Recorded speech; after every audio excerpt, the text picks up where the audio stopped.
Do you not think, though, that your children would benefit from contact with their mother? No, but she doesn't. It's private information. She doesn't. She can't handle it. She can't handle her own children? Yes, I can't reveal that because I don't want to make anybody upset. While Michael may seem reluctant to discuss Debbie's absence from their children, Debbie had no reluctance whatsoever. And people make remarks, oh, I can't believe she left her children. Left them? I left my children? I did not leave my children. My children are with their father, where they're supposed to be. She preferred them to be with me than with her. So, this mother carries both children for 9 months in her body, and she gives birth to them, and she prefers that they have nothing to do with her. My kids don't call me mom because I don't want them to. They're Michael's children. It's not that they're not my children, but I had them because I wanted him to be a father. I believe that there are people who should be parents, and he's one of them. What I noticed about you over the last year is your relationship with your children. And I have to say to you, and I didn't know you before, and you haven't put on a front, your relationship with your children is spectacular. I love them. And in fact, it almost makes me weep when I see you with them, because your interaction with them is just so natural, so loving, so caring. Thank you so much. And everybody who ever comes into contact with you knows that. I'm crazy. I would die for them. I mean, I'm crazy about them. And I tell them. I look into their eyes every day. I make sure I do it. I say, look at me. I say, I love you very much. In the eyes. What they actually say to you is they love you and you say, I love you more. That's what you say every single time. Say that, right? That's your phrase, and I've heard it. I've heard it once, I've heard it a million times. Yeah, and they say such sweet things sometimes. Like, and I didn't tell them to say it. They say it all the time. Like Prince will come to me and say, Daddy, thank you for giving me a brother. All the time. You know, parents will say that too. Thank you for giving us a brother. You know, Like I said before, he's very proud of his children, you know? And to listen to his fans all night long, they're so adoring and so loving. And Public appearances by Michael's children require that their faces be hidden behind masks or veils. Because you don't let anybody see the children. Look, I don't want a Lindbergh baby. Somebody took Lindbergh's baby, Charles Lindbergh's baby, took him in the forest and burned him to death. Okay, so I don't want that to happen to my children. Bashir's repeated questioning fails to establish one important fact: whose idea it was to wear them. I obviously have some influence, as their faces are still covered.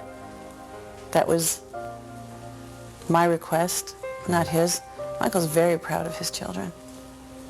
I'm the one who's terrified. I'm the one who's seen the notes that someone's going to take his children. They're not. They're not. Whatever can be done, they're not. There's nothing more terrifying than looking at a piece of paper that says, I'm taking them. And I said, you know what? I wore a scarf, no big deal. Pretend it's Halloween. I don't want people seeing them. Because the press, they can be very mean. I don't want them to grow up psychologically crazy because of the evil things they could say to them. I want them to be normal. That makes sense, doesn't it? Yeah. Right? It does. It does. Left. Okay, thank you. I was about to meet Michael Jackson's children, Prince Michael I and Paris. They're rarely seen in public. Are you all set? That's a really great mask. It's It's a butterfly. a butterfly. Let me see. Come here. What's it made of? I don't know. The inside is hot. Sorry. Can I run? If you want, sure. Shall we run? No, he's wearing nice shoes. He ain't running anywhere. Oh, I can run. Paris, you want to run? Okay. Jackson told me he'd never allowed his children out without masks to conceal their identities. No. The children were the result of Jackson's brief marriage to his dermatology nurse, Debbie Rowe. Paris is now 4. Other words to describe Neverland. What inspired you to make a home like this?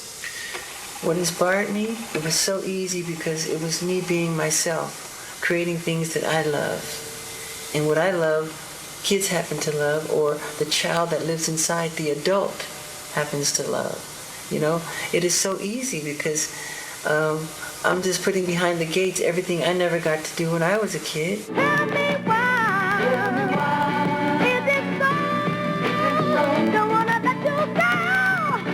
I never did think about Do you have regrets about the way your life has been?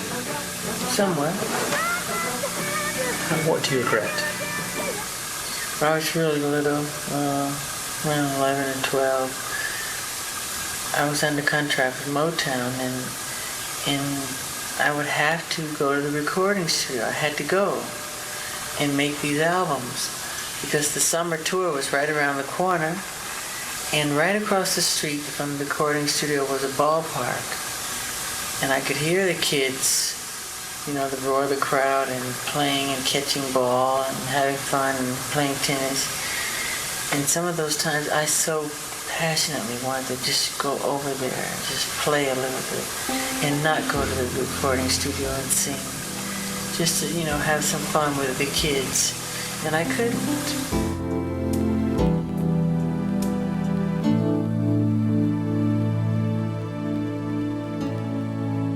People say, why is he always with children?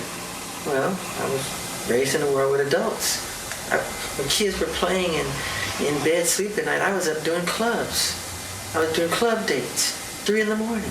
The striptease would come on after us.